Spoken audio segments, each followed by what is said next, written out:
I feel like it's like permanently Christmas right now. Like I've slept in like 2 hours in the last 5 days because how freaking excited I am every single day right now. Yes. Like I'm. Don't full, you only sleep like an hour and a half per night? Like now I do. Like That's about how before- long it takes you to recharge. why? generally. I'm just full of adrenaline and excitement. Like every single day, Trump is just destroying our That's- enemies. is that what they're calling It's it the these greatest days? things in my life. I love it. You know what I mean? Like, so for example, I like that you called us both autistic earlier, and you're like, I only sleep an hour a night, and I'm fine. And I'm like, I get 8 hours of sleep, and I'm still exhausted. We are two very different ends of that autism spectrum, my I have friend. the energy of 1,000 men. I love them. But How'd that get into you? Pure. 1,000 men. Yeah! Good one. Good one. Good one. ahead, No, Brandon. but so anyway, like you know how the Star Wars movies are labeled. Where was it? A New Hope, then The Empire Strikes Back, then The Return of the Jedi. So like, I saw somebody post about that a while ago that Trump's like rise and fall and rise is just like that. so where's the? So which one? Right now we're at like the Return of the Jedi. Return of the because he's Jedi, just bro. laying freaking pipe. So I love it. I'm gonna show you this right now. Yes, he's laying pipe on Davos. I love it. He's No good. lube. Your so- verbiage today, Brandon, is just. He's on fire. Let him go. Yeah, it's like there's a new hope. So this is 2017. I just want to show you this quick. This is Klaus Schwab, his true organic thoughts after Trump won the election. All right, go ahead. Run it. You have this anti-system movement. What we are seeing is a revolution against the system. Good. So fixing the present system is not enough. Now there is, of course, a anti-system, which is called libertarianism, which means to tear down Good. everything Good. which creates some kind of influence of government into private lives. Bro, It's dismantling the system. I wish that's what libertarians stood for. Yeah, no. Instead it's liber- mostly just I'm drugs no and fan- weird sex. No fan of libertarians, but I mean, he's basically saying that like America was having like an anti-system movement, an anti-centralized government movement, which they were, but they were just like pissed about that and they're complaining about it and everything. And so, then what you call they get like their opportunity where they get a 4-year window and they're trying to do the climate stuff, the stuff with the energy, the stuff with the trans. Like they love all that stuff. There's a quick video right there where Trump has the green. Yeah, play this one. So this is like the biggest, scariest thing that Trump was saying to them that just had them in horrified. 2019, he looks a little bit chubbier. He does. He looks so much better now. He It's looks weird. way better. Go ahead. The future does not belong to globalists. The future belongs to patriots. So yeah, I love that shit. So I love it. Like it's obviously all globalists there. Like the whole agenda with them. Like the reason they make us do these stupid things with the gas and everything and the trans kids is because they think there's too many people in the world. They think America's too strong. They want the one world system, so they need to like siphon off energy and money from America to kind of even out the playing field and have a one world system. And so like what he's doing, like things that strengthen America, horrifies them because they're course. all on the same page about having this one world system. But he just goes like line by line by line, like tearing down everything that they like yesterday. So he's And like, this is in front of all of them. Are they yeah, all in there? yeah. I didn't put the part where Klaus introduced them. I should have, but Oh, Klaus brings them up. yeah, Well, Klaus, he's only there virtually. Trump. so- Trump which- just pops up yeah. on the big projector in front of all of them. So He's virtually there, Trump. Yeah. yeah. So, Okay. so Klaus is like, now Mr. President Trump, and he's like, hello everybody, and like they all like Hello, I'm unenthusiastically clap. Oh, can we show this? Yeah, so these are just a few videos of some of the best parts where he calls out different people. I forget which order they're in, but they're all great. whatever, So, I just love those So things. run it quick. Oh, jeez.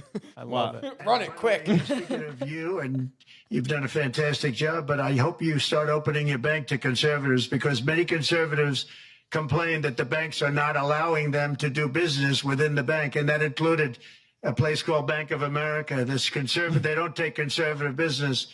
And I don't know if the regulators mandated that because of Biden or what, but you and Jamie and everybody, I hope you're going to open your banks to conservatives because what you're doing is wrong. Oh, wow. And he's talking Mr. directly to the President, CEO. I'll say That's the guy. Your friend Gianni said hello, told me to tell you hello, and we look forward to sponsoring the World Cup when it comes both this summer for the club and next year. So thank you for getting that for the United States. So remember that? Thank you very much, Brian. Remember that when we were hearing stuff, rumblings about conservatives not being able to have I heard that. access to their banks? And Yeah, I things. remember that. So he's directly calling that, like, that's the bank of CEO of Bank of America. The guy that was just Well, talking. it's Yeah. 100% true. Yeah, I know. Because I think it was Bank of America that put out a statement right after this, like, we have never denied access. And everyone from Eric Prince to General Mike Flynn were like, Right. you canceled our account over our political leanings. I worked for an independent media company 2021, right before I started with Pat, and we got debanked and deplatformed by big tech, and then we also had our PayPal and Stripe accounts suspended and canceled, and we had to go work with an independent credit card processing company that would not restrict based on free speech. So I can tell you firsthand that I know that it happened. Just like General Flynn, it impacted my life. It impacted our income. We had to restructure our entire company that we were working for at the time. That was a very, very real thing. Yeah. Props to him for calling that out. Just last year 100%. during the campaign, Trump was talking about how it's there's a crisis of debanking. Conservatives are being debanked. A few days later on SNL during Weekend Update, they were making fun of him, saying he made up the term debanking, and they're like, "Oh, nobody's ever heard that word before. Where'd he pull that one out of?" It's like, Unreal. no. For those who have suffered with this for the better part of a decade, we all know what debanking means. It means that your bank will literally just dump your money and refuse to do business with you, and if you don't have your money in cash, you can lose access to your It was finances. a blessing in disguise, though, because we did leave ourselves vulnerable. Because like all these tech companies, they were liberal companies, and we didn't really realize how vulnerable we were to that until then. And now this parallel economy formed, so it was kind of a good thing, just like him having the gap. But let's hit the next one. The next one, I think it's either him calling out Europe for like ripping off our companies, or it might be Saudi Arabia, him just calling them out. So let's see which one it is. It's like roulette. I got a call from the head of a major airline, one of the biggest airlines in the world, and he said, "Sir, could you help us? What? Landing in Europe is brutal. They charge us fees for everything, and it's so unfair." I said, "How does it compare to China?" He said, it's much worse. And the other thing, as you know, they took court cases with Apple, and they supposedly won a case that most people didn't think was much of a case. They won 15 or 16 billion from Apple. They won billions from Google. I think they're after Facebook for billions and billions. These are American companies, whether you like them or not. They're American companies, and they shouldn't be doing that. And that's, as far as I'm concerned, it's a form of taxation. So we have some very big complaints with the EU.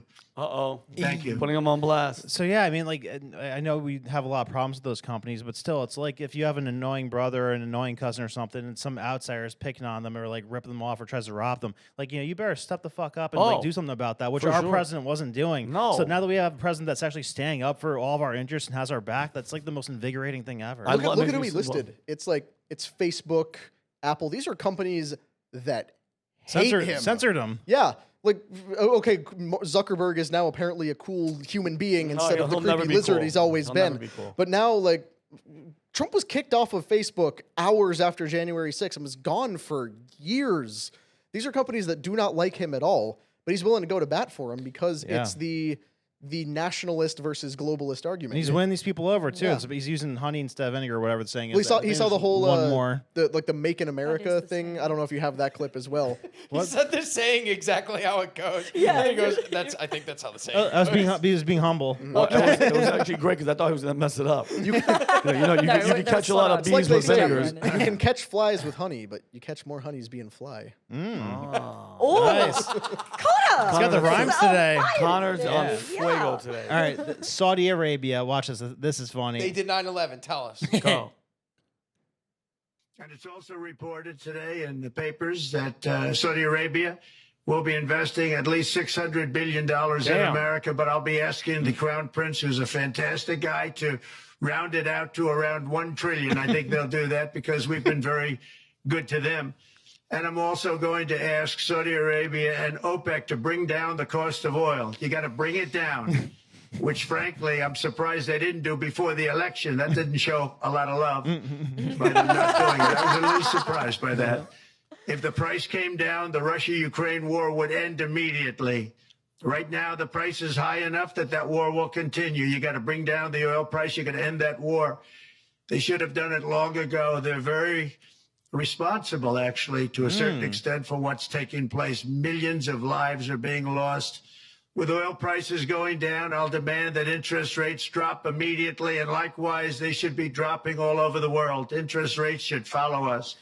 So if you don't know what, on fire, it's insane. Like he didn't leave anybody untouched. But so if you don't know what OPEC is, OPEC's like the oil cartel that like they basically get together and agree on how much oil they're going to release to the world, and they could set the price depending on if they dump oil into the market, the price will go down. If they withhold it from the market, the price goes up. And Russia, like 40% of their GDP is dependent on oil. So like if the price of oil goes down by like say 50%, their GDP will go down by 25%. Jeez. Well, I mean, that's like you said, that's the way to end the war. If you're trying to screw Russia, you got to go after them on oil because that's just about the only thing they have. And all of Europe was tethered to Russian oil for a long time. Suddenly, they all decide they're sanctioning Russia. Well, what does Russia do? They start selling it to India and China, that then repackages it and sells it back to Europe. Right. The one thing to be wary of here is that this whole thing of getting away from Russian oil and pushing us into the Middle East is exactly the mistake Reagan made.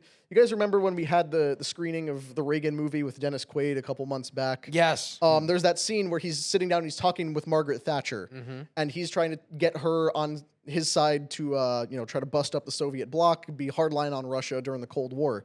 She says, well, that's great, but how am I supposed to tell my people that, their lights aren't going to be on, their houses are going to be cold because there's no power anymore? And he says, well, I've been making some inroads with the Saudis, and they're willing to supply their oil. And it's like, I leaned over to my wife while we were watching that movie, and I whispered to her, and that's exactly the moment that set up United States foreign policy for the next 60 years. Because the mistake we made, or maybe not the mistake, but the calculation of it is worth it to stop Russia to get in bed with all these groups in the Middle East. Well, look at where our foreign policy has shifted. Suddenly it's not about the Soviets anymore. Now everything is Middle Eastern centric, where we have to go protect oil fields when Kuwait gets invaded and stuff like that. So it's great that he's going at this with the Saudis from a point of, no, you will reduce the price, you will supply what we need, we'll stop the war in Ukraine. He's not asking them for oil, though. He's asking the trillion was an investment, not in oil. No, what I'm saying is he's demanding they bring the price down. Yeah. Where it's not just, okay, we're coming back to OPEC with open arms of please take advantage of us however you want. It's like, no, you will drop the price. Yeah. You will work with us to do Or what we'll we flood need the you market to do. with it, which we're capable of. Exactly. That's the other solution of open up American Anwar, which has drilling. more oil than Saudi Arabia, supposedly. And what's this, Brennan? So this, I just want to get your theory. This is Larry Fink, citizen journalist, goes up to him and just for 10 minutes straight. This isn't a 10-minute clip; it's a 10-second clip of the 10 minutes. But for 10 minutes straight, they're walking with this dude. You guys saw it on the podcast. And he's not answering any questions. Didn't answer one question, but he does do something interesting. And I want to know your theory on this. Like, where did this picture go And Larry to? Fink is the owner of BlackRock. Yeah, the $10 trillion company that owns at least 10% of every business in the world. 10%. Yeah, and he's only a billionaire. Yeah, because so the way their thing works is they supply these index funds that lets you own the entire market, right? Lets you have exposure to the entire market. So they offer it more cheaply than anybody. So they get like 0.1% of $10 trillion because that's like not their money. That's like retirement accounts and stuff. Oh, wow. So they just offer it at such a low price, but like they have all the money. Yeah, no shit. $10 trillion is a lot. So this is the reporters from Rebel News are Just going trying up to get some answers from the guy. Okay, let's see what he does. Which makes more money for you, war in Ukraine or peace in Ukraine? Ezra Levance, my name Takes is the fucking picture. Oh, took a photo of him. Oh, took a photo of him too. I'll be your mini. Oh, they need to be scared for their lives. So yeah, dude. so what do you think he did with that picture? I Did he mean, go do it like the greatest assassins in the world? I was just gonna say, if one of those guys winds up dead, even though he did that, he'll never get blamed for it ever because they'll make it look like a heart attack or a car accident. That's how they roll. Could be creepier than that too. Is like it might be too obvious to assassinate them, but the thing like gang stalking or stuff like that, where they have people just stalk you and Or harass have you. him get cancer, dude. Well, you never know. Maybe Larry just thought the reporter was really cute and was saving that photo for later. He might be. He might be. I don't know. He might be in that community. Yeah. But no, I don't. Dude, the fact that he did that.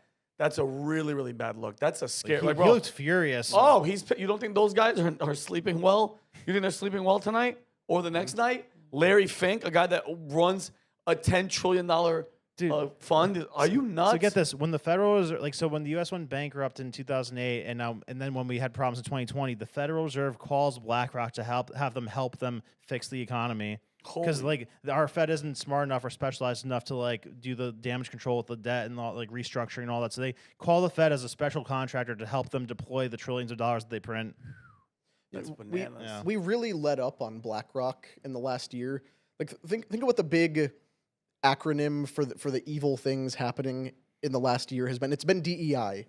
Everybody's been talking about DEI. We're getting DEI out of it. But what was it the year before? What was it in 2023? COVID. It was ESG. Oh, ESG, yeah. And environmental, social, and governance regulations that were being put in place on all these companies for DEI is a part of it, but also environmental compliance, compliance with government regulation. BlackRock is the one responsible for that. All of them. They were the ones who were doing activist investing, take over companies, manage all their assets through BlackRock, and say, hey, if you want access to our markets, you will comply with all these things. And that's how companies ended up with the most unhinged things you've ever heard of. And they get board seats on companies for how much of the equity they own. Like, it's crazy. They have a board seat in every company because they own like 10% of every company. You remember when Cracker Barrel announced they were doing vegan sausage? And they got like a huge wave of backlash. Yeah, people are like, people are convinced that it is because BlackRock has this board on the seat of whatever company owns Cracker Barrel, and they said you need vegan, eco-friendly options. Roll out sausage at your good old-fashioned country kitchen. Same thing with the Bud Light. I mean, how quickly we've moved on from that. But you remember when Bud Light was enemy number one, it's because they believe that ESG was being pushed in their woke anti-frat boy campaign. Yep. So BlackRock should not be slept on just because they said, "Oh no, we stopped doing ESG investing." No, according to their internal communications, they just changed the acronym. Yep. Wow. So do not sleep on them. Larry Fink is still one of the most evil people on the planet. Awake. By the way, I'm so you just mentioned the DEI and that I miss Dylan Mulvaney. Don't you? What happened? What to happened? him? Didn't Ever he since move? He moved to Peru, Well, right, where it wasn't statistically- transphobic, and then they made a law making being Yeah, trans it's like illegal. 365 days of girlhood. You're a dude with balls. Anyway, guys, great episode. I'm gonna seriously go get a COVID test because I was imploding this entire episode. It's been fantastic being locked in a enclosed Yeah, it environment. feels with you. fantastic. But It's amazing how far we've come because I remember during like the original days of COVID, Yeah. where like if somebody had COVID, you're like, I'll never see that person again. Yeah. And now you're I like, can't oh, I think I got travel. COVID, and we're like, let's do a podcast. yeah, Vinny, kiss me on the mouth. I will. I've already had it. Are you vaccinated? No, what are Good you girl. talking No, about? I'm I can't believe you asked me that. What? Do you what do you Rob think that- is. Oh, And Yeah, but that's Traitor. That's ATZ, and that's for a different disease. So Got let's it. not talk about that. I mean, well, no, I'm proud of you, so that your children are going to be perfect. Okay, anyway. So if you like this clip, click right here, and if you want to see more like it, click right here. Stay angry, Patriots.